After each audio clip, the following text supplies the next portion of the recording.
mais, outra bonita história é a que nasce graças ao apoio do Bradesco, pelo segundo ano patrocinador das Olimpíadas Indígenas do Évari, evento especial que envolve toda a comunidade, realizado em abril.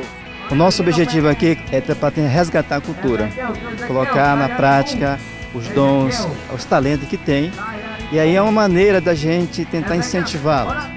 Jovens entre 12 e 35 anos de todas as comunidades das terras indígenas disputam modalidades esportivas tradicionais como voleibol e futebol de quadra e outras mais inusitadas, como racha-lenha. Achei muito bom o apoio da Bradesco. A organização do segunda Olimpíada Indígena do Alto Solimões, que é realizada em Belém de Solimões, para mim, gostei muito.